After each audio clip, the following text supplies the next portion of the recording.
New Oxford Modern English Book, Class 8th, Chapter 4, Siachen, The Forgotten War. Complete explanation in Hindi. About the author. Siachen एक हमारे यहाँ का ऐसा post है जहाँ पे जवान खड़े रहते हैं ठंड में और हमारे देश की रक्षा करते हैं, या उस जगह की जो सच्चाई है वो जर्नलिज़्म जो हमारा एक मीडिया जर्नलिज़्म जो हमारे यहाँ का एक हमारे डेमोक्रेसी का एक स्तंभ है, एक पिलर है, उसने जब वहाँ जाके वहाँ की सच्चाइयों को बयान किया तो उससे निकल के ये सब आया है। तो हम इसमें पढ़ रहे हैं about the author. Apart from covering everyday news stories, journalists are occasionally asked to cover a subject in great depth. नई नई स्टोरीज़ और जर्नलिस्ट तो कवर करते ही हैं, पर जर्नलिस्ट को कभी कभी कुछ ऐसे मैटर्स पे बात करने के लिए या स्टडी करने के लिए बोला जाता है जिनका हमारे लिए बहुत महत्व है। In order to this, they have to go a great deal of research, talk to many people and visit the actual area they are going to write about. और ये करने के लिए ऐसे ग्रेट डेप्थ वाले सब्जेक्ट्स पे काम करने के लिए उनको बहुत रिसर्च करनी पड़ती है, उनको कई लोगों से बातें करनी पड़ती है और एक्चुअल एरियाज़ जहाँ पे वो है उस जगह को भी जाके देख के आना पड़ता है।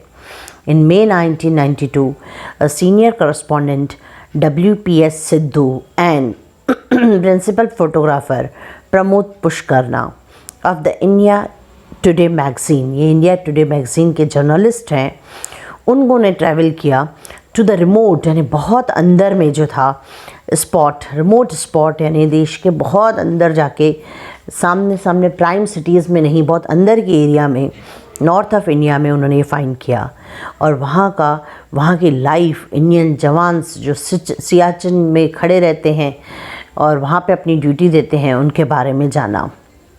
This is the feature article which they produced and it is vivid and powerful account of a remote and desolate area. ये जो है एक आर्टिकल है जो उन्होंने बनाया और ये एकदम अलग है, पावरफुल है। रिमोट एरियाज़ यानी अंदर के तरफ के देश के काफ़ी अंदरूनी हिस्से में, डिसोलेट यानी लोनली एरिया का है, where the two forces have been fighting a futile war for many years, जहाँ पे दो फोर्सेस यानी दो देश एक इंडिया एक पाकिस्तान आपस में लड़ रही हैं। फ्यूटाइल यानी यूजलेस, जिसका कोई मतलब ही नहीं है, ऐसी लड़ाई सालों से। The article is a good example of the expertise and accomplishment of the modern Indian writers many of whom begin their career as journalist। ये जो एग्ज़ाम्पल है बड़े बड़े जर्नलिस्ट के लिए जो इंडिया के हैं और काफ़ी मेहनत करके इस तरीके के आर्टिकल्स बना सकते हैं। This long and exciting piece has been abridged and simplified in parts. ये चैप्टर जो है वो काफ़ी डिफ़िकल्ट है और इसको सिंप्लीफाइड करके लिखा हुआ है और पूरी बात को बताया गया है।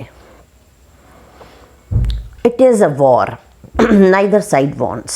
ये एक लड़ाई थी जो दोनों बाजुओं को नहीं चाहिए थी। लड़ाई दो लोगों में थी, यानी दो देशों में, एक इंडिया और पाकिस्तान, और दोनों देश ये लड़ाई नहीं चाहते थे, लेकिन फिर भी लड़ाई हो रही थी। Yet it has lasted 8 years and show no sign of abating. ये जो लड़ाई है वो 8 सालों से चल रही थी और इसके बाद भी किसी के भी झुकने की जो होप है वो दिखाई नहीं दे रही थी। ये लड़ाई के कम होने की, नो साइन ऑफ अबैटिंग मतलब डिमिनिशिंग यानी कम होने का कोई रास्ता दिखाई नहीं दे रहा था। It is being fought on the highest battle field. ये लड़ाई कहाँ हो रही थी? एक ऐसे बैटल फील्ड यानी लड़ाई का मैदान, ऐसी जगह पे लड़ाई हो रही थी जो हाईएस्ट यानी हिमालय की चोटी पे बहुत ऊंचाई पे सिचुएटेड है। इन द वर्ल्ड, दुनिया की सबसे बड़ी ऊंचाई पे सिचुएटेड है। हंड्रेड्स हैव ऑलरेडी डाइड, और इस लड़ाई में कईयों तो लोग मर चुके हैं। Yet over 90% of the casualties have been caused by the extreme cold and forbidding terrain। लेकिन ये जो लड़ाई में जो लोगों की डेथ हुई थी वो इसलिए नहीं हुई थी कि वो आपस में लड़के एक दूसरे को एनिमी दुश्मनों ने मारा हो, पर यहाँ पे जो येट यानी येट ये इसलिए बोला गया कि दुश्मनों ने नहीं मारा है उन्हें, पर 90% जो लोग हैं, जो कैजुअलिटीज़ यानी जो गुज़र गए हैं, जो मर गए हैं वहाँ पे, दैट वो किस लिए उनकी डेथ हुई है, क्योंकि वहाँ का जो वेदर है, वहाँ का जो एक्सट्रीम कोल्ड, बहुत ज़्यादा ठंड की वजह से, फॉरवर्डिंग टेरेन यानी जो वहाँ के रास्ते हैं वो बहुत ही ख़तरनाक हैं। फॉरवर्डिंग टेरेन जो है बहुत ही ख़तरनाक रास्तों से होने की वजह से, बहुत ख़तरनाक एटमॉस्फेयर होने की वजह से इतने सारे लोग जो हैं उनकी डेथ हुई है। There is a nothing here to fight over except a vast and frozen wasteland. यहाँ हम लड़ रहे हैं पर किसके लिए? यहाँ कुछ नहीं है। There is nothing, यहाँ कुछ नहीं है जिसके लिए लड़ा जाए एक्सेप्ट, लेकिन है क्या वहाँ पे? वहाँ पे है बहुत बड़ा वास्ट यानी बहुत बड़ा फ्रोज़न, बर्फ़ से ढकी हुई वेस्ट लैंड, जहाँ किसी काम की ज़मीन नहीं है, वैसी ज़मीन है। Yet each of the two armies spend nearly ₹3 crore every day. इसके बाद भी दोनों आर्मीज़ यानी इंडिया और पाकिस्तान की दोनों आर्मीज़ यहाँ की लड़ाई के लिए 3 करोड़ रुपए रोज़ खर्च करती हैं, जैसे कि ये लड़ाई चलती रहे और वहाँ पे लोगों को भेजा जाया जा सके, ट्रूप्स यानी सेना की टुकड़ी को वहाँ पे भेजा जा सके। The soldiers called it general glacier. Soldiers ने इस सियाचिन की जो लड़ाई है, ये जो ग्लेशियर है, जो बर्फ़ से ढकी हुई पहाड़ी होती है, उसको बोलते हैं ग्लेशियर। सोल्जर्स ने इनका नाम रखा है जनरल ग्लेशियर। जनरल ग्लेशियर क्यों रखा है? क्योंकि ये जनरल्स यानी देश के बड़े बड़े कमांडर्स, जो सेना की बड़ी पोस्ट में सबसे बड़े जो होते हैं उनको जनरल बोला जाता है। तो जो जनरल है उनके प्रेस्टीज का इशू है, उनके घमंड का इशू है, इसलिए इस लड़ाई का नाम ही जनरल ग्लेशियर रख दिया गया है।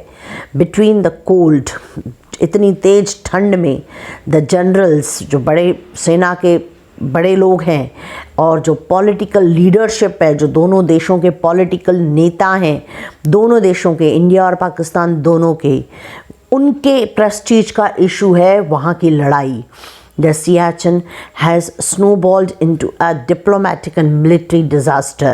सियाचिन इस जगह का नाम है। स्नोबॉल यानी बर्फ़ का गोला बन के रह गया है, जो एक बाजू दूसरे बाजू को फेंक के देता है। ये एक एग्जाम्पल पुट किया गया है कि सियाचिन है snowballed into a diplomatic and military disaster. Siachen जो है वो डिप्लोमेटिक जब दो देश के लोग बड़ी वार्तालाप करते हैं, बहुत आपस में डिस्कशंस करते हैं, उसको डिप्लोमेट्स बोला जाता है। और मिलिट्री डिज़ास्टर यानी सेना के जवानों का खात्मा होना। डिज़ास्टर जैसे अभी कोरोना डिज़ास्टर आया हुआ है, दैट इज़ डिज़ास्टर जिसमें लार्ज स्केल पे डिस्ट्रक्शन होता है, उसको बोलते हैं डिज़ास्टर। सियाचिन एक बर्फ़ के गोले जैसा बन गया है डिप्लोमेट और मिलिट्री डिज़ास्टर्स वाले लोगों, मिलिट्री के लोगों के लिए, जो एक दूसरे के फांदे में वो चीज़ें फेंकते हैं और बोलते हैं ये उनके कारण चल रहा है। A waste of such magnitude, इस लेवल का वेस्टेज, पैसों का, सेना का, जवानों का, मेहनत का, इतनी मैग्नीट्यूड मतलब कितना ज़्यादा, इतनी ज़्यादा लेवल का वेस्टेज जो है, that it should be graded as crime against humanity. अगर सच्चाई में इसको कोई देखे तो ये बोलेगा ग्रेड, जैसे हम पास होते हैं तो हमको ग्रेड मिलते हैं, तो वैसे ये जो एक्टिविटी है उसको क्या ग्रेड मिलेगा? तो उसको ग्रेड मिलेगा क्राइम अगेंस्ट ह्यूमैनिटी। इंसानियत के खिलाफ क्राइम करना यानी मारना है, इंसानियत के खिलाफ जाके ये काम किया जा रहा है। Since April 13, 1984, Siachen became an active war zone. अप्रैल 13, 1984 से लेके सियाचिन एक्टिव वॉर जोन है, वहाँ पे हमेशा लड़ाई चलती है। Both countries have spent over 15,000 crore year.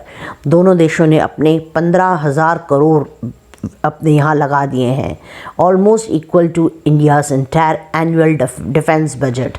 ये पैसे जो होते हैं वो इंडिया के पूरे डिफेंस सेना के बजट जितने होते हैं। Both sides have lost 2000 soldiers, दोनों बाजुओं ने बहुत सारे सोल्जर्स की जान गंवाई है। स्टिल द फ्यूटाइल, तो भी किसी मतलब का नहीं है, नो फ्रूटफुल यूजलेस बैटल है, दैट इज गोज ऑन, जो चलते आ रही है। Despite 5 rounds of bilateral talks, 5 बार ये दोनों देश आपस में बहुत ज़बरदस्त डिस्कशन किए हैं, तो उनके टॉक्स चल रही है, उनकी बातें चल रही है, पर कोई भी इस युद्ध के बंद होने के चांसेस दिखाई नहीं दे रहे हैं। No one on either side has so far questioned the terrible waste or the fact that the Siachins is of little strategic value. No one on either side, कोई भी दोनों बाजुओं में से आज तक के क्वेश्चन नहीं उठाया, अभी तक के उन्होंने कभी बात नहीं की है कि ये कितना बड़ा वेस्टेज है, कितना टेरिबल वेस्टेज है, या द फैक्ट, यानी ये जो सच्चाई है, जो सियाचिन है वो किसी लिटिल स्ट्रैटेजिक, जिसकी कोई स्ट्रैटेजिकली यानी प्लान में भी अगर स्ट्रैटेजीज बनती हैं बहुत बहुत कामों के लिए, देशों की तरक्की के लिए, मिलिट्री के लिए, उसमें भी इसकी कोई वैल्यू नहीं है। It is quite simply a war of Prestige. ये जो है हम सीधा सीधा यही बोल सकते हैं कि ये सिर्फ अपने घमंड की लड़ाई है, अपने आप को आगे दिखाने की लड़ाई है। मीनवाइल द ट्रेजेडी कंटिन्यूज, लेकिन जब भी हम ये बात भी कर रहे हैं तो भी ट्रेजेडी यानी कोई दुख की खबर जो है वो आती ही रहती है, ये ट्रेजेडी चल रही है, ये जो दुख की बात जो है, ये लड़ाई चलना वो कंटिन्यू है ऑलमोस्ट एवरी डे, हर रोज। General glacier claims another victim, ये जो जनरल ग्लेशियर है क्लेम्स यानी जो प्रूव करता है, जो विक्टिम यानी किसी न किसी को अपना क्या बोलेंगे कि किसी न किसी को अपना हथियार बना देता है, या किसी न किसी को ख़त्म कर देता है। जनरल ग्लेशियर जो है वहाँ पे कोई ना कोई रोज़ मर ही जाता है। अनदर यंग मैन, एक और जवान इंसान, हुज लाइफ, जिसकी पूरी ज़िंदगी और फैमिली जो है पूरी तरीके से डिस्ट्रॉय कर दी गई है, ख़त्म कर दी गई है, because of the distorted vision of few people in new Delhi and Islamabad. सिर्फ गलत तरीके की सोच और गलत जो डिसीशंस लेते हैं, जो गलत सोच है, जिनकी डिस्टॉर्टेड विजन, जो सही देख नहीं पाते, फ्यूचर को आगे समझ नहीं पाते, ऐसे कुछ लोगों की सोच जो न्यू दिल्ली में भी है, इंडिया में और पाकिस्तान में भी है, इस्लामाबाद में भी, जिसकी वजह से एक और यंग इंसान की आज जान गई है। Last fortnight we were witness to the funeral of the latest victim Chandrabhan 28, a सिपाही of Rajput regiment stationed at the forward post of Pahalwan. पिछली बार की बात है, पिछली जो फोर्टनाइट 2 दिन पहले जो हम वहाँ थे, विटनेस यानी हमने देखा है क्या फ्यूनरल यानी जो आग जला दिया जाता है डेथ के बाद, जो प्रोसेशन होती है उसको बोलते हैं फ्यूनरल प्रोसेशन ऑफ लेटेस्ट, यानी जो अभी अभी विक्टिम सियाचिन का बना है, उधर उसकी डेथ हुई है, उसका नाम है चंद्रभान, उनकी उम्र है 28 ईयर्स। एक सिपाही था, किसका, एक रेजिमेंट यानी सेना की टुकड़ी, उस सेना की टुकड़ी का नाम क्या था, राजपूत रेजिमेंट का एक इंसान जिसकी डेथ हो गई वहाँ पे, दैट इज चंद्रभान सोल्जर की, स्टेशन डेड, जो जिसकी ड्यूटी लगी हुई थी फॉरवर्ड पोस्ट यानी सबसे ऊपर वाली पोस्ट पे। वो पोस्ट कहाँ पे थी, एक जगह का नाम जिसका नाम है पहलवान, जो 20,000 फीट ज़मीन से 20,000 फीट ऊपर। Bhan did not die because of enemy action, Bhan की डेथ किसी एनिमी की वजह से नहीं हुई है, but from a blood clot in the lungs, पर उसके जो लंग्स हैं उसके अंदर खून के जम जाने की वजह से हुई थी। और ये खून उनका क्यों जमा था लंग्स में, क्योंकि इतनी ख़राब रेरिफाइड एयर, जिसको ठंडी और भयानक एयर को वो बर्दाश्त नहीं कर पाया, और उस एयर ने उनकी हवा ने उनकी जान ले ली। An unusual way for soldier to die, ये एक ऐसा तरीका नहीं है जिससे सोल्जर ने मरना चाहिए। सोल्जर दुश्मन की गोली खा के मर सकता है, लेकिन हवा और तूफ़ान से किसी सोल्जर की डेथ हो जाना ये कोई यूजुअल तरीका नहीं है ऑन द बैटल फील्ड, वो भी युद्ध के मैदान पे, accept in this endless arid expense, ये जो है एरिड जो ऐसा एटमॉस्फेयर है उसके एक्सपेंस पे। For the men in olive green huddled around the funeral pyre at base camp on the bank of the new frozen Nubra River. For the man, उस इंसान जो वहाँ पे उसको फ्यूनरल किया जा रहा है। ओलिव ग्रीन, वो जो जगह है उसके बारे में डिस्क्राइब किया जा रहा है।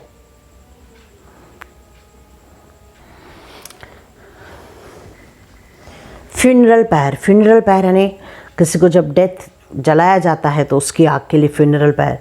एट बेस कैंप, और उन्हें कहाँ जलाया जा रहा था? बेस कैंप में। वो बेस कैंप भी कहाँ सिचुएटेड था? 20,000 फीट पे उस चंद्रभान की ड्यूटी थी और जो बेस कैंप था वो 12,000 फीट पे था। कहाँ पे था ये बैंक, और कहाँ उनका भी फ्यूनरल किया जा रहा था? एट द बैंक्स यानी किनारे में। कौन सी? न्यूब्रा नदी के, जो कि पूरी तरीके से बर्फ़ से जमी हुई थी। It is a familiar ceremony, ये हर एक के लिए जाना पहचाना था, जो हर रोज़ हर कुछ दिन में वहाँ हुआ करता था, एक सेरेमनी थी। Braving icy winds and flakes that stings the face like thorn, बहुत ठंडी ठंडी हवाएं और बर्फ़ जो है वो आके फेस पे बार बार ऐसे लग रही थी जैसे कि कांटे। They have come to pay their last respect to one of the Siachen warrior, यहाँ पे भी उस लास्ट आखिरी जो रिस्पेक्ट दिया जाता है किसी की डेथ होने पे, वो दिया जा रहा था एक सियाचिन के वॉरियर को, एक लड़ाई योद्धा को, सियाचिन के योद्धा को। भान had actually died 18 days earlier, भान की डेथ अभी नहीं हुई थी, उसकी डेथ 18 दिन पहले हो चुकी थी।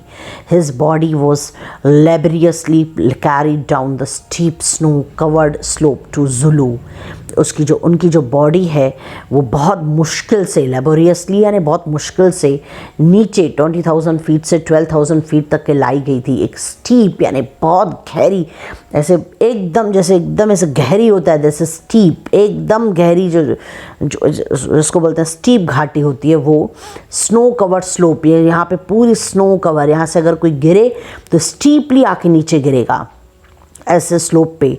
टू जुलू, जुलू ना एक जगह का नाम है, वहाँ पे फ्रॉम स्लोप और जुलू से 19,500 फीट पे जो जुलू था वहाँ से नीचे लाई गई थी।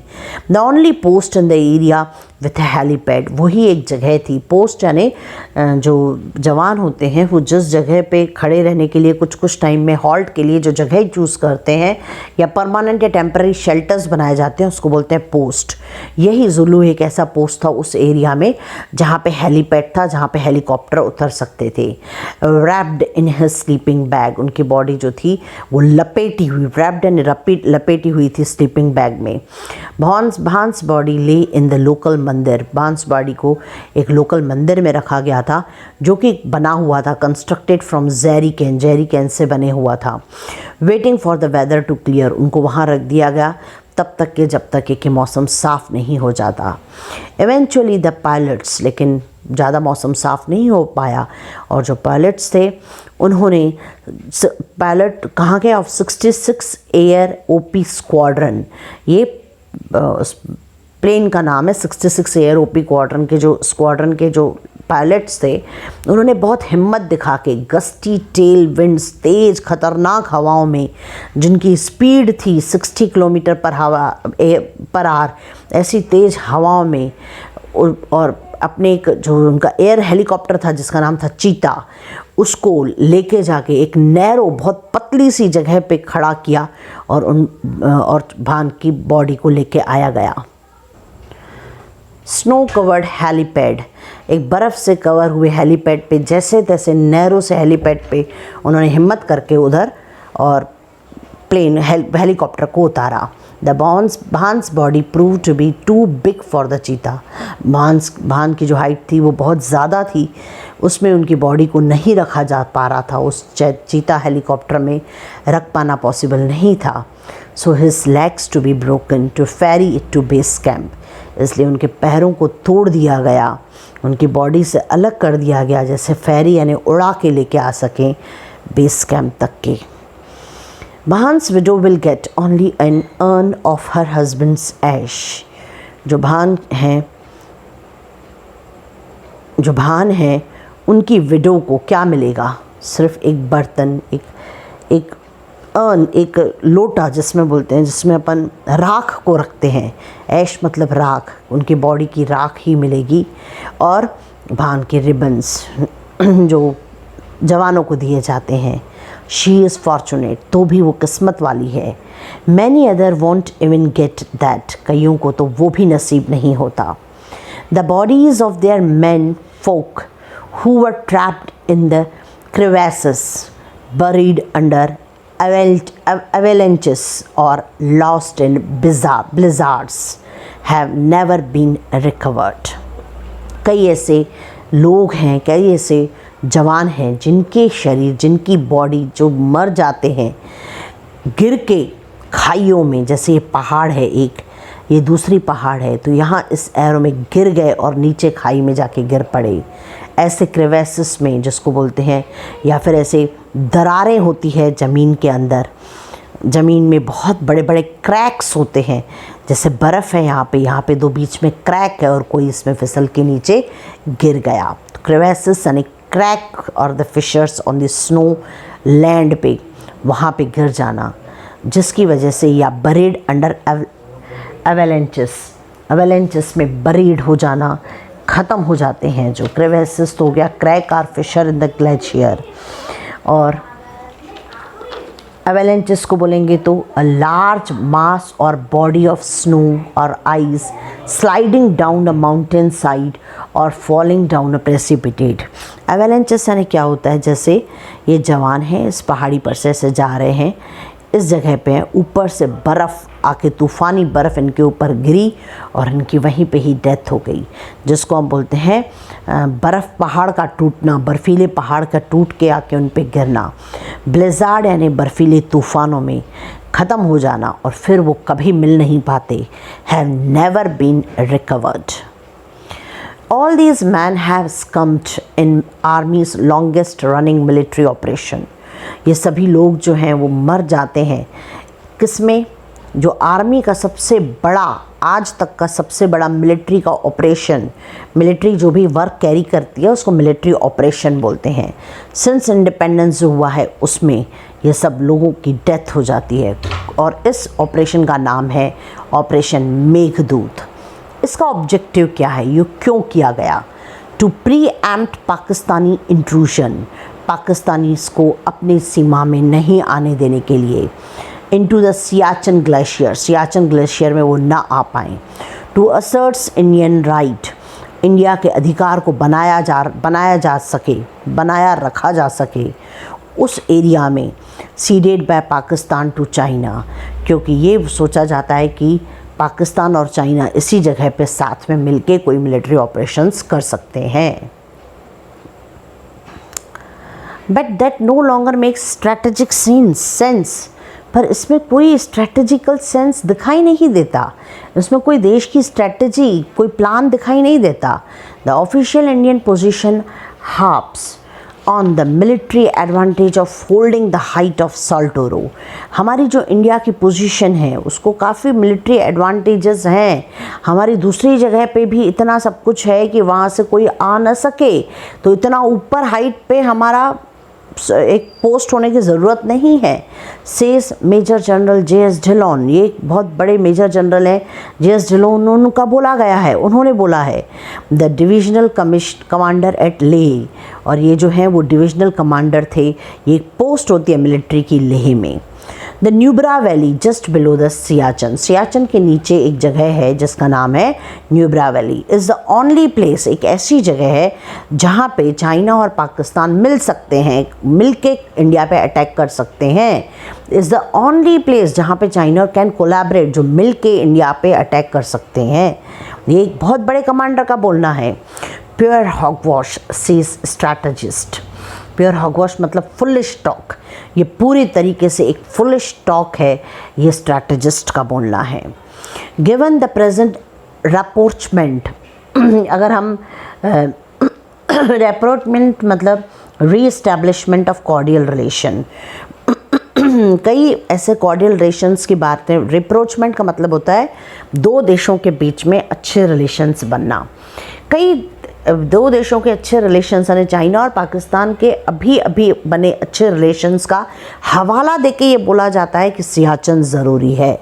The possibility of Sino Pakistani assault is as remote as the Indians landing on the moon.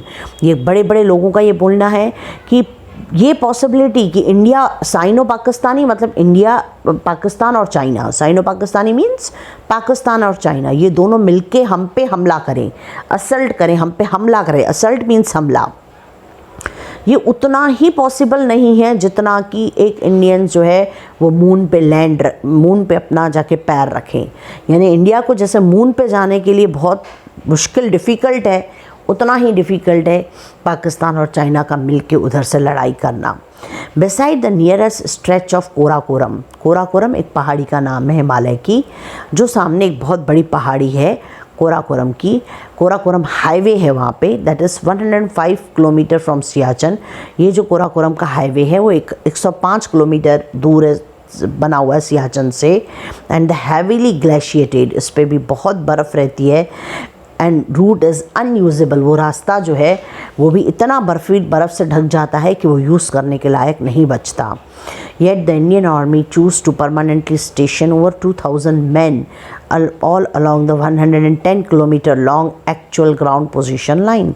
इतनी सब बातें क्लियर होने के बाद भी कितना ऊपर लोगों के खड़े रहने की ज़रूरत नहीं है, लेकिन फिर भी इंडियन आर्मी ने ये चूज़ किया है कि वो कम से कम 200 लोग 110 किलोमीटर की पूरी बाउंड्री से एक्चुअल ग्राउंड पोजीशन लाइन पे जाके खड़े करेंगे। They are backed by a formidable, और उनके पीछे उनको सप्लाईज दिए देंगे वो formidable array of surface weapons, कई weapons, anti aircraft guns, missiles, artilleries, ये सब जो प्रोवाइड किए जाएंगे वो सब अलग। जो अदर सप्लाईज हैं उसमें 155 mm बोफोर्स हॉविट्ज़र, ये सब बोफोर्स, ये सब बंदूकों और चीज़ों और सामानों का जो मिलिट्री से रिलेटेड है ये उनके नाम हैं। The Pakistani Arsenal is comparable, Pakistani लोगों के पास भी जो हथियार है, जो हथियारों की सामग्री है या जो स्टोर है उनका भी हथियारों का, वो भी हमारे इंडिया के समान ही है, कंपेरेबल है। यानी वो भी उतना ही खर्चा करते हैं जितना हम। 8 years later, 8 सालों के बाद, the arms and the men are still there, हथियार भी हैं, हथियारों को खड़े लेके बैठने वाले लोग भी वहाँ हैं। For the average soldier the landscape is far more intimidating than the enemy across the AGPL, एक एवरेज सोल्जर के लिए वो जो जगह है वो बहुत डिफ़िकल्ट है, बिल्कुल बर्दाश्त नहीं कर सकता, ऐसा वहाँ जाके वो जा ही नहीं सकता। एंड नॉट विदाउट रीज़न 97, और इसके पीछे वजह भी है, क्यों? क्योंकि जो ट्रेनिंग किए हुए सोल्जर्स हैं उसमें से भी अराउंड 97% ऑफ कैजुअलिटीज़ जो होती हैं, जो 97% लोग मर जाते हैं, वो ख़राब मौसम और ख़राब टेरेन, पहाड़ी एरिया, ऊबड़ खाबड़ एरिया की वजह से होता है, और सिर्फ 3% लोग जो होते हैं वो एनिमी से लड़ाई में उनकी डेथ होती है। Daily existence here is so excruciating that the soldiers cannot be sent up again for at least 15 years. अगर कुछ महीने कोई सोल्जर वहाँ रह के आता है तो वहाँ के जो मौसम की वजह से उस सोल्जर को वापस उस एरिया में कम से कम 15 साल तक के तो नहीं भेजा जा सकता, इतना वो उनके शरीर को गला के ख़त्म कर देता है। The Indian casualty rate is staggering 63%, India के जो जवान भेजे जा रहे हैं वो अराउंड, उनकी डेथ का रेट है अराउंड 63%। 3 लोग अगर भेजे गए तो of every 2 men set up 1 will be casualty, अगर 2 लोग भेजे जाते हैं तो 1 की तो डेथ हो ही जाती है। In monetary terms the war is bleeding India and Pakistan dry, और अगर हम ये जवानों के टर्म्स में बात न करके पैसों की भाषा में बात करें तो ये जो लड़ाई है वो इंडिया और पाकिस्तान को खाली कर रही है, सुखा दे रही है, ख़त्म कर रही है। It cost the Indian exchequer around ₹1000 crore every year, India में इस लड़ाई के जो खर्चा है वो अराउंड 1000 करोड़ है। The financial burden on the fragile Pakistan economy is equally heavy, और ऐसा ही पैसों का बर्डन पाकिस्तान जैसी इकोनॉमी जिसकी पोजीशन अच्छी नहीं है अभी भी, उसके ऊपर तो और भी ज़्यादा हो जाता है। Looming like a frozen monster trapped between the towering ranges, ऐसे लगता है जैसे वो बर्फ़ का पहाड़ एक मॉन्स्टर, एक राक्षस जैसा बन गया है और 2 टावर्स के रेंजेस के बीच में आ गया है। द रिवर ऑफ आइस, बर्फ़ की जो रिवर है, दैट इज़ सियाचन, सियाचन जो है वो rises gradually from the scraggy snout at base camp to the pristine white Indira colony. ये जो सियाचिन की ये जो है बर्फ़ की जो दीवार है, बर्फ़ वो ऐसे लग रहा है कि वो ग्रेजुअली फ्रॉम राइजेस वो आगे बढ़ते जा रही है, फ्रॉम स्क्रैगी मतलब रफ एंड इरेगुलर स्नाउट, यानी जैसे बीस्ट का मुंह होता है, जैसे राक्षस का मुंह होता है, वैसे इरेगुलर राक्षस के मुंह के जैसे बेस कैंप से लेके प्रिस्टीन, अगर हम बोलेंगे प्रिस्टीन यानी बहुत पुराना, old white Indira call. The moons cap like टेरिन spoke marked. वहाँ का जो टेरिन है, वहाँ का जो ऊबड़ खाबड़ पहाड़ी एरिया है जिसको मून्स कैप बोला है हमने, वो पोक मार्क्ड यानी वो ऐसे हमको चोंच मार रहा है, उसको हमको पोक मार मार के, चोंच मार मार के हमारी हालत ख़राब कर रहा है। With bluish green bottomless chasm, वैसे यानी चास्म मतलब a deep steep sided drift fissures और द जॉर्ज, यानी जो मून लाइक टेरिन जो है वो हमारे कई जवानों को ख़त्म करता जा रहा है। टेम्परेचर इन दीज क्रेविसेस, ये जो टेम्परेचर, ये जो स्टीप्ड खाड़ियाँ जिसको हम बोलेंगे जो सियाचिन में है, उसका टेम्परेचर तो और भी ज़्यादा है, around 200 degree below the zero, zero से 200 डिग्री नीचे, या 4 टू, यानी ग्लेशियर जो है उसके टॉप पे फिर भी टेम्परेचर कम है, पर इन दो ग्लेशियर के बीच की जो खाड़ी की एरिया हो जाती है वहाँ पे अगर कोई गिर जाए तो वहाँ का टेम्परेचर तो 200 डिग्री नीचे होता है सियाचिन से भी। तो अगर कोई वहाँ गिर जाता है, anyone falling in would freeze to death, उसकी डेथ कुछ मिनटों में ही हो जाएगी। That is if he is not killed by one of the steel like stalagmite below. ऐसे है कि जैसे ही वो नीचे जाएगा तो ऐसे नीचे ही कुछ ऐसा पड़ा है जो उसको ख़त्म कर देगा, इतनी तेज़ बर्फीली हवाएं उसे हमेशा के लिए ख़त्म कर देगी। The glacier nicknamed third pole, जो ग्लेशियर है जिसको नाम निक नेम उसका नाम रखा गया है third pole, receives 6 meter to 7 meter of the annual total of the 10 meter of snow in winter alone. 10 meter जो वहाँ विंटर होती है, 10 वो उसमें से 6 to 7 मीटर तो एनुअल टोटल बर्फ़ वहीं गिरती है। The main glacier and it's 7 subsidiaries और ऑल्सो रैक्ड बाय ब्लिज़ार्ड, और जो एक मेन ग्लेशियर है उसके अलावा छोटे छोटे जो 7 सब्सिडरीज छोटे छोटे और ग्लेशियर्स हैं, वहाँ पे भी तेज़ तूफ़ानी हवाएं आती है जिसकी स्पीड जो है अराउंड 150 नॉट्स यानी 300 किलोमीटर पर आवर रहती है। That can blow a man of, इतनी तेज़ हवाओं में कोई आदमी भी उड़ के नीचे गिर सकता है। और टेम्परेचर ड्रॉप जो होता है around 40 degree below freezing point, और टेम्परेचर जो होता है वो 40 डिग्री माने -40 डिग्री सेल्सियस रहता है। कपल्ड विद दिस, इसके अलावा विंड चिल फैक्टर, ठंडी ठंडी हवाएं जो चलती है उसको बोलते हैं विंड चिल फैक्टर, वो तो है वो ज़्यादा फैटल प्रूव होता है। इन सब चीज़ों से ज़्यादा ये जो ठंडी हवाएं हैं वो लोगों को ज़्यादा मार देती है। द शेल्टर एंड क्लोथिंग, जो वहाँ पे रहने की जगह है और जो कपड़े दिए जाते हैं जवानों को, वो इस तरीके से डिज़ाइन होते हैं कि वो wind chill factor up to 800 को वो बर्दाश्त कर सकें। पर सियाचिन पे जो विंड चिल फैक्टर है that is around 1400। When exposed flash, अगर जिस पे कुछ कवर्ड नहीं है कपड़ा, ऐसा अगर मांस या ऐसा शरीर का कोई हिस्सा बाहर आ जाए तो that will freeze within minutes, वो पूरी तरीके से जम जाएगा कुछ मिनटों में।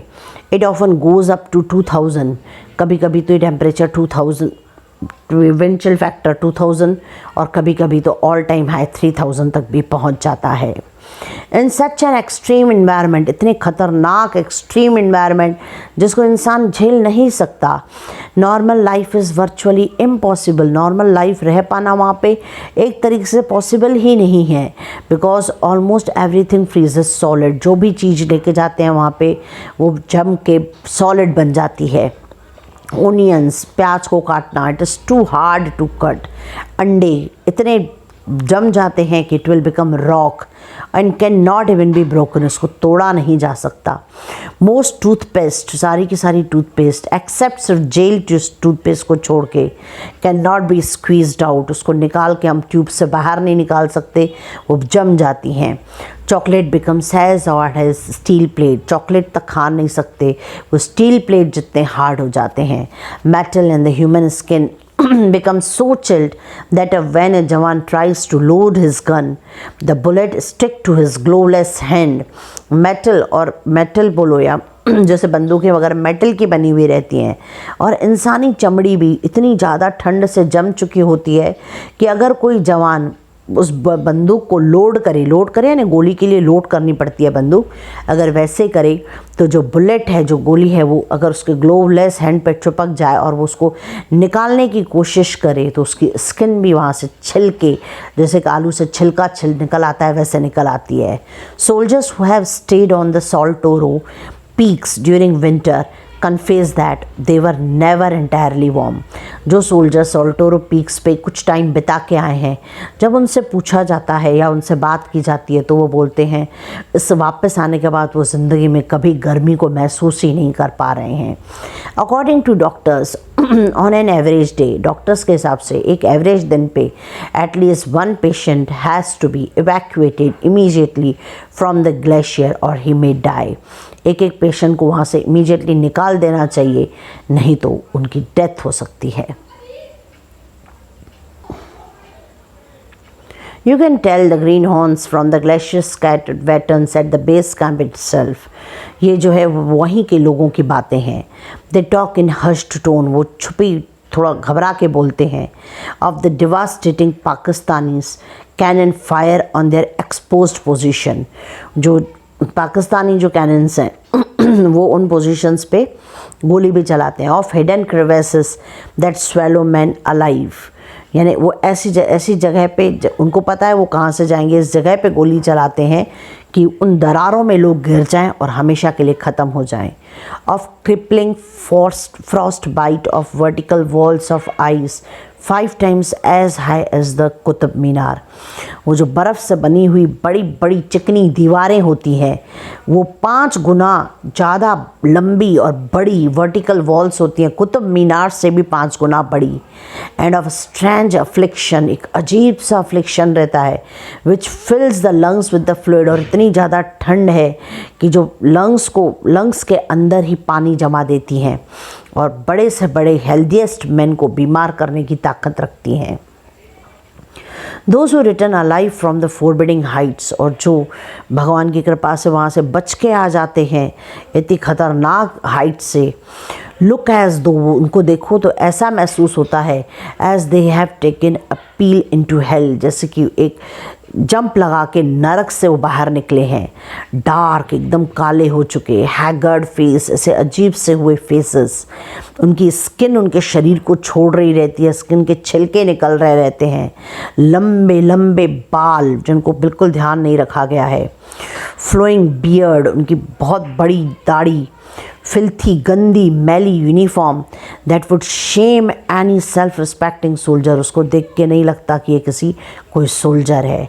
दे से नथिंग, वो कुछ बोल नहीं सकते, but their eyes express the horrors, पर उनकी आँखों में वो डर दिखाई देता है जो वो झेल के आ रहे होते हैं. That they have experience during this 3-month stay, 3 महीने के स्टे में जो उन्होंने डर और ख़तरनाक सिचुएशन उन्हें झेली रहती है वो उनके आँखों से झलकती है.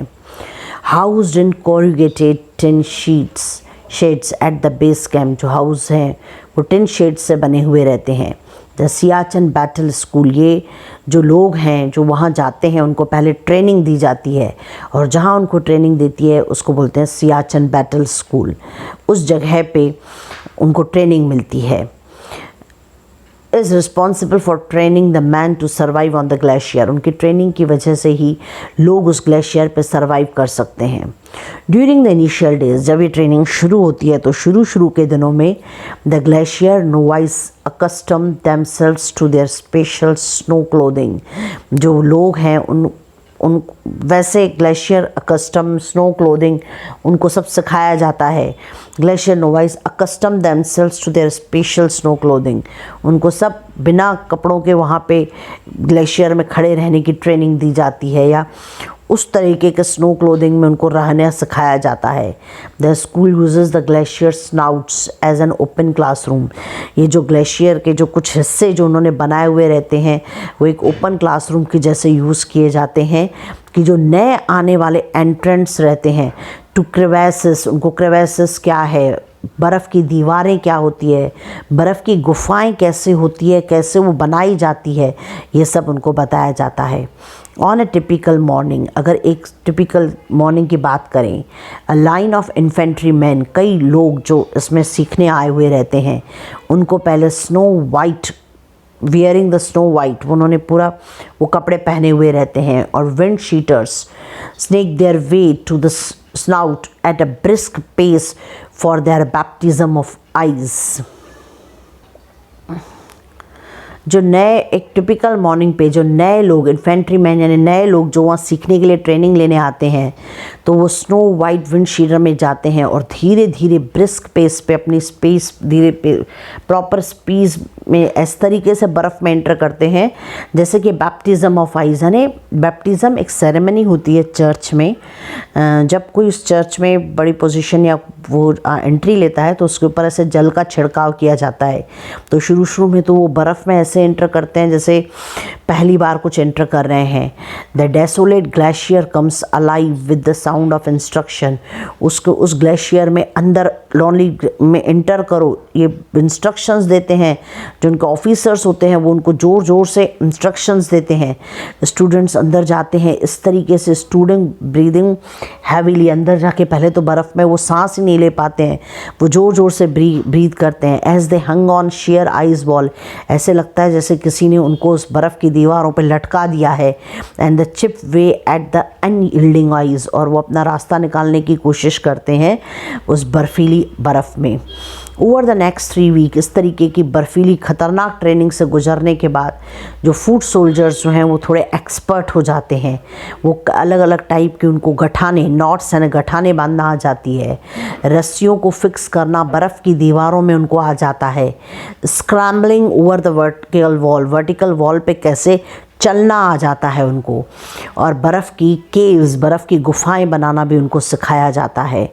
एंड ट्रेवर्सिंग क्रीवेसेस को देख के कैसे उसको क्रॉस करना, यानी बर्फ़ की दीवारों से कैसे दरारों को कैसे निपटना, ये भी उनको सिखाया जाता है। Only then they will be train too, अब जब ये सब चीज़ें वो सीख जाते हैं तब उनको यूज़ द स्पेशलाइज वेपन, अलग अलग स्पेशलाइज वेपन्स को फिर सिखाया जाता है। पहले उनको बर्फ़ में बर्दाश्त करना सिखाया जाता है, बर्फ़ में ये सब चीज़ें बनानी सिखाई जाती है, इसके बाद उनको हथियारों की ट्रेनिंग मिलती है। The training culminates in a survival test, और आखिरी में ट्रेनिंग में एक सर्वाइवल टेस्ट दी जाती है। उसमें सेक्शन ऑफ 10 मैन ईच, एक सेक्शन बनाया जाता है, इसमें 10 लोगों को रखा जाता है और उनको रात भर ग्लेशियर में गुजारने के लिए बोला जाता है। अगर वो जिंदा रहते हैं या प्रॉपरली उसमें ठीक ठाक निकल पाते हैं, और अगर वो सरवाइव करते हैं तो वो उस टेस्ट में पास होते हैं, अदरवाइज़ वो उस टेस्ट में फेल माने जाते हैं। The induction into the glacier, glacier में एंटर करना एक सेरेमनियल अफेयर, ऐसे लगता है कोई बहुत बड़े फंक्शन का काम है। ऑलमोस्ट हर एक जो इंसान जो ग्लेशियर में ऊपर जाने वाले रहते हैं वो हर एक पहले बहुत अच्छे से नहाएगा, धोएगा, शेविंग करेगा, realising that this luxury will be forbidden, वो इस बात को जानते हैं कि ये भी उनके लिए लग्जरी है, ये उनको फिर नहीं मिलेगा कई दिनों तक के, ऑलमोस्ट 3 महीनों के लिए। कई लोग तो बड़े बड़े लेटर्स लिखते हैं अपने घर में कि अनसर्टेनिटी ऑफ द मेल, शायद इसके बाद मैं पत्र भी लिख पाऊँ या नहीं, ये। Then they pack their rucksack, इसके बाद वो रक्सैक यानी जो बैग्स होते हैं, जो उनके बैग होते हैं उसी में ही वो सो भी सकते हैं, गर्म बैग होते हैं, उनको वो पैक करते हैं, गरम गरम कपड़े उसमें डालते हैं, स्लीपिंग बैग्स डालते हैं, फोटोग्राफ्स, टॉयलेटरीज, ऑल इम्पॉर्टेंट सब, और सबसे इम्पॉर्टेंट कैरोसिन से जलने वाला स्टोव। ये जो स्टोव है ये बहुत ज़रूरी चीज़ होती है ग्लेशियर्स पे। The stove will be use for keeping warm, ये स्टोव जो है वो उनको गर्म रखने में मदद करता है, बर्फ़ को पिघलाने में मदद करता है, और उस पिघली हुई बर्फ़ को पानी पीने के लिए, नहाने के लिए वो लोग यूज़ कर सकते हैं। टू एन आउटसाइडर, बाहर कोई जो है, the supply base at Kumar 16,000 feet 4 days walk from the base, किसी बाहर आउटसाइड, टू एन आउटसाइडर, जो सप्लाई बेस जो है वो कहाँ पे है, तो कुमार है, सप्लाई बेस का नाम है कुमार, जो 60,000 फीट पे है। 4 days walk from the base, base से लेके 4 दिन का वॉक करने पे वहाँ पहुँचते हैं बेस कैंप से। Look like an eerie set for a science fiction, eerie means strange और फ्राइटनिंग, एकदम डरावना है, किसी साइंस फिक्शन फिल्म के जैसे, साइंस की जो मन से बनी हुई पिक्चरें हैं उसके समान। अल्मिड्स द फ्लैट, एकदम फ्लैट, वाइट पूरा सफ़ेद, हर जगह जहाँ देखो तब वहाँ सफ़ेद बर्फ़। आर हट्स एंड हेलीपैड्स, कुछ झोपड़ियाँ और helipads. Kumar is the most important supply base on the glacier. Kumar एक सप्लाई बेस का मतलब होता है जहाँ से सोल्जर्स को खाने पीने की ज़रूरत की चीज़ें भेजी जाती है। तो कुमार जो है एक जगह का नाम है जो कि एक बहुत इंपॉर्टेंट सप्लाई बेस है ग्लेशियर पे। It is also the further most location for the 105 mm Indian field guns. ये भी काफ़ी दूर है इसका लोकेशन भी, 105 mm इंडियन फील्ड गन से। Compare to the forward post, Kumar offers luxurious pucca accommodation and relatively safety. बाकी दूसरे पोस्ट के कंपैरिजन में कुमार जो है वो काफ़ी अच्छी जगह है, वहाँ पे पक्का बना हुआ है, वो अकोमोडेशन काफ़ी अच्छा है और सेफ्टी भी अच्छी है। Although it is is with in enemy range, और इवन ये भी जो बनाया गया है वो दुश्मनों की जगह पे ही बनाया गया है। लाइक द बेस कैम्प, जैसे base camp, there is a little risk of falling shells, थोड़ी बहुत रिस्क यहाँ पे भी है। बट बियॉन्ड कुमार के बाद की जो एरिया है वो तो एकदम डेंजरस जोन है। Where the enemy artillery rounds are fired, जहाँ से जो दुश्मनों की हथियारें हैं, बंदूकें चलती है, वहाँ से फायरिंग होती रहती है कंसिस्टेंटली, हमेशा ही, और कई बार तो एक्यूरेट भी लग जाती हैं तो लोगों की डेथ हो सकती है। But most of the forward post, पर सबसे जो सामने वाली पोस्ट है पर्च्ड ऑन द पीक, जो पीक पे बनी हुई है, वहाँ पे बहुत कम स्पेस है। लेट अलोन कवर, एक अकेला करके ही जाया जाता है। Sometimes not even enough to set up a fibre glass hut, इतनी भी जगह नहीं होती कि कोई फाइबर ग्लास का कोई झोपड़ी तक वहाँ बनाया जा सके। Here the man live in almost pre historic condition, यहाँ पे जो इंसान रहता है ऐसे जैसे कि प्री हिस्टोरिक कंडीशन में रहा करते थे। Parachutes draped over Rocky overhangs, parachutes ऐसे लटकाई हुई रहती हैं ओवरहैंग्स पे। आइस केव, बर्फ़ की बनी हुई गुफाएँ। बंकर्स, जो कि कार्डबोर्ड से बने हुए हैं। At some post there is such squeeze, और कहीं कहीं पे इतनी छोटी सी एरिया है चलने की भी, स्पेस इतनी कम है। स्क्वीज़ ऑन स्पेस यानी बहुत कम स्पेस होना कि अगर एक इंसान टर्न होता है तो बाकी सबको भी टर्न होना ही पड़ता है। एक अकेला इंसान टर्न होगा तो बाकी सब तो गिर ही जाएंगे। So if one turns over, everyone has to turn. Almost all the food on the glacier comes in tins, glacier पे खाना बनाना पॉसिबल नहीं है, सभी का फूड टिन में आता है, टिन के डब्बों में। Despite the wide variety available, उसमें जो खाना दिया जाता है अलग अलग वैरायटीज कम रहता है, लेकिन बर्फीली एरिया में वो इतना बर्फ़ बन चुका रहता है कि सभी की टेस्ट एक जैसी रहती है। Cooking rice and dal taking hours in the rarefied atmosphere, rice और दाल वहाँ पे कुक करना एकदम डिफ़िकल्ट है, अगर बनाने की कोशिश की जाए तो शायद घंटों लग जाएंगे। तो वहाँ पे जवानों को ज़िंदा रखने के लिए एक्स्ट्रा नरिशमेंट भी प्रोवाइड की जाती है। तो उसके लिए ट्रूप्स को, सेना की टुकड़ियों को अलग राशन दिया जाता है, जिसमें cream, biscuits, fruit juices, chocolates, almonds, बादाम, कैश्यू नट्स यानी ड्राई फ्रूट्स वगैरह, चीज़, ये सब दिया जाता है। But most of these are alien to the palate of the rustic jawan. Alien यानी जैसे दूसरे ग्रह का इंसान रहता है ना, वैसे तो इन सब चीज़ों की टेस्ट इतनी अलग लगती है, समझ में ही नहीं आती है, ऐसे लगता है जैसे कि वो एलियन है उस पैलेट पे, उस जगह पे। उस रस्टिक जवान यानी सीधे साधे सोल्जर के लिए, who treats chocolates and biscuits with total disdain, और उसके जो चॉकलेट्स और बिस्किट्स भी जो होते हैं वो भी वैसे ही लगते हैं, बिल्कुल डिस्डेन मतलब मानना नहीं, अवज्ञा करना, वैसा अजीब से लगते हैं। The daily routine on the forward pass is dictated bye 2 factors. वहाँ पे जो फॉरवर्ड पास है उस एरिया के बाद के आगे की जो जगह है, वहाँ का जो डेली रूटीन है वो 2 फैक्टर्स पे डिपेंड करता है कि वो दिन कैसे बिताएंगे। एक, वहाँ का मौसम कैसा है, और दूसरा, वहाँ का दुश्मन क्या एक्शन ले रहा है। अगर if the weather is bad, अगर मौसम ख़राब है, सब के सब all stay hold in their bunkers or hut, सब अपने बंकर में या हट में छुप के बैठ जाते हैं। द ओनली मूवमेंट, तब एक ही सिर्फ मूवमेंट चलती रहती है, वो क्या, to shovel off snow, snow को निकाल के अपनी गुफा से, अपनी केव से बाहर फेंको। That is falling fast enough to bury your dwelling within hours, वो इतनी तेज़ बर्फ़ गिरती है कि अगर उसको निकाल के नहीं फेंका गया तो वो तुमको ही बर्फ़ में दबा देगी, कुछ घंटों के अंदर ही आदमी वहाँ मर जाएगा।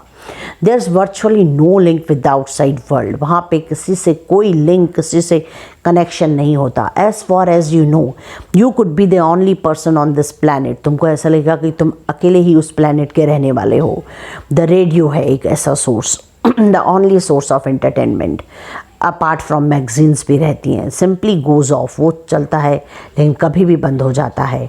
And if the communication sets work, कभी कभी कम्युनिकेशन अगर अच्छा रहता है तो योर ब्रीथ कंडेंसेस, अगर आवाज़ अगर आ भी रहता है तो हमारी सांस ही उससे टकरा के वहाँ पे जम जाती है और रेडियो के ऊपर बर्फ़ की एक लेयर बना देती है स्पीकर की तरफ, और आवाज़ का आना फिर बंद हो जाता है। Cutting off the speech transmission.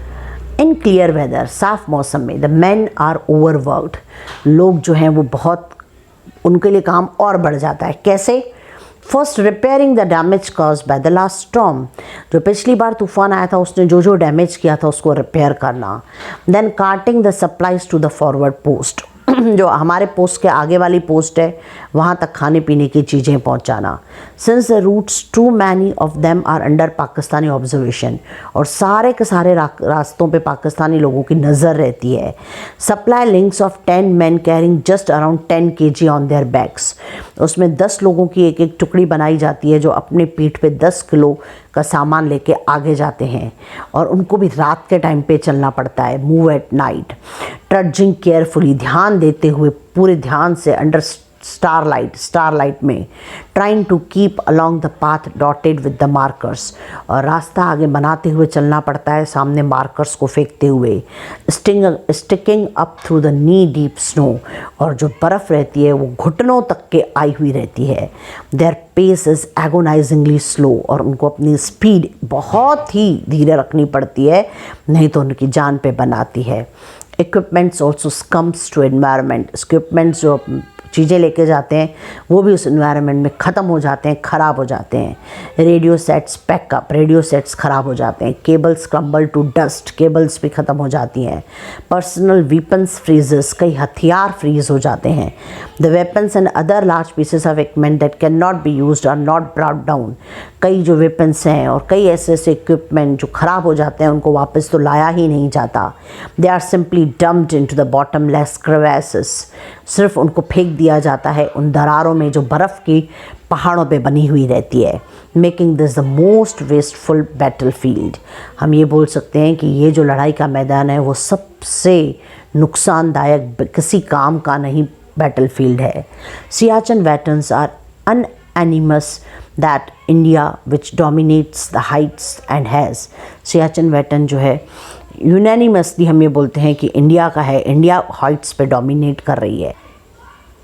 And proved its military supremacy in the region, और उन्होंने अपनी मिलिट्री को सबसे हाईएस्ट दिखाया है इस रीजन में। Can afford a unilateral withdrawal, वही यही अफोर्ड कर सकती है कि वो वहाँ से हट जाए। In all the probability the Pakistanis will follow the suit, और पाकिस्तान तो हमारे पीछे पीछे वही करेंगे जो हम करते हैं, वो भी उसको वहाँ से चले जाएंगे। Such bold initiatives are likely only when the people on both sides of the negotiating table spend a night at post about 20,000 feet. अब ये तभी पॉसिबल है, ऐसा बोल्ड इनिशिएटिव लेने की हिम्मत कोई भी तभी कर सकता है जब ये नेगोशिएट करने वाले लोग हैं इनको 20,000 मीटर ऊपर रात भर रहने के लिए मजबूर किया जाए। Then they realise the absurdity of the situation, तभी वो समझ पाएंगे कि वो कितने जवान कितनी बुरी अवस्था में वहाँ रहते हैं।